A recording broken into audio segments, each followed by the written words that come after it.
Na noite de 9 de dezembro de 2001, um telefonema mudou completamente a rotina de um bairro tranquilo em Durham, na Carolina do Norte, nos Estados Unidos.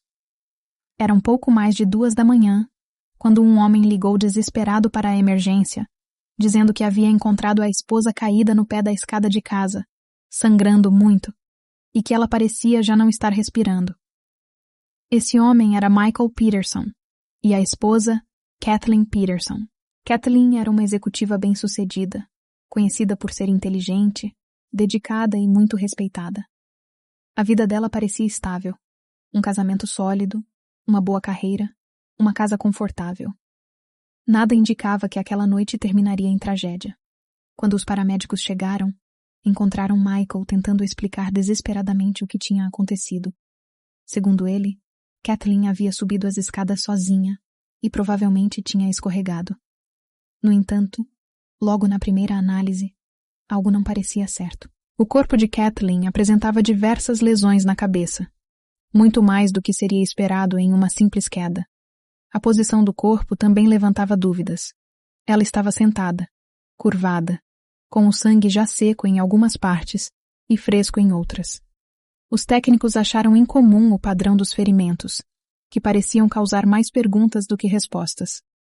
Aos poucos, a suspeita de acidente começou a perder força. Quando os investigadores chegaram, a cena ficou ainda mais estranha.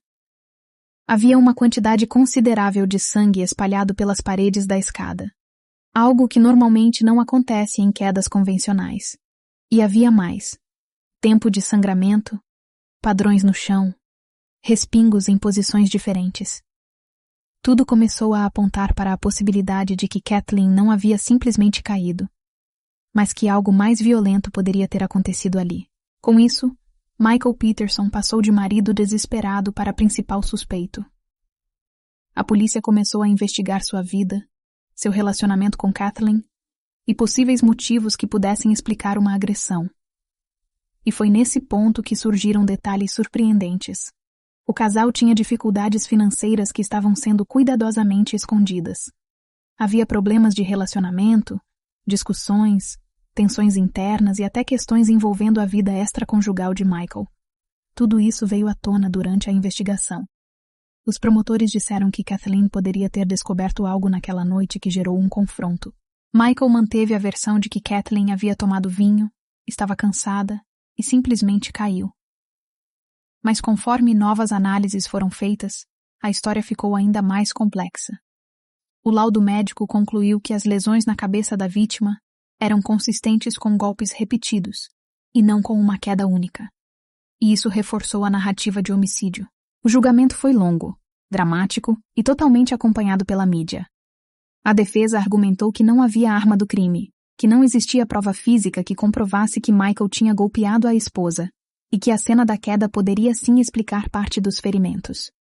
Já a acusação insistiu que a violência da cena apontava para um ataque intencional. Em outubro de 2003, Michael Peterson foi condenado por homicídio em 2º grau. E assim, o caso parecia encerrado. Mas essa história estava longe de terminar. Anos depois, uma revelação mudou tudo. Um analista especializado em manchas de sangue, cuja avaliação havia sido fundamental para condenar Michael, foi acusado de fraudar resultados em diversos casos. Com isso, sua credibilidade caiu por terra, inclusive no caso Peterson. Esse detalhe fez com que a defesa pedisse uma revisão do julgamento. Em 2011, a condenação de Michael foi anulada, e ele ganhou o direito a um novo julgamento. Depois de anos de espera, desgaste mental, emocional e financeiro, Michael aceitou um acordo conhecido como Alford Plea. Nesse tipo de acordo, o réu diz que mantém sua inocência, mas reconhece que a acusação tem evidências suficientes para condená-lo. Com isso, Michael se declarou culpado por homicídio culposo e, devido ao tempo já cumprido, foi libertado. O mais intrigante desse caso é que, mesmo hoje, décadas depois, ninguém sabe ao certo o que realmente aconteceu naquela escada. Há quem acredite em acidente. Há quem tenha certeza de que foi homicídio. E há ainda teorias alternativas que tentam explicar o padrão incomum dos ferimentos. Uma delas, famosa, controversa e discutida até hoje, afirma que Kathleen pode ter sido atacada por uma coruja do lado de fora antes de entrar em casa, e que isso teria causado os ferimentos na cabeça. Embora pareça improvável, essa hipótese tem peritos e evidências que a defendem até hoje. No fim, o caso de Kathleen Peterson se tornou um exemplo perfeito de como a verdade, às vezes, pode permanecer nebulosa mesmo quando todos os fatos estão diante de nós. Foi acidente? Foi homicídio? Foi algo completamente diferente? O que realmente aconteceu naquela noite?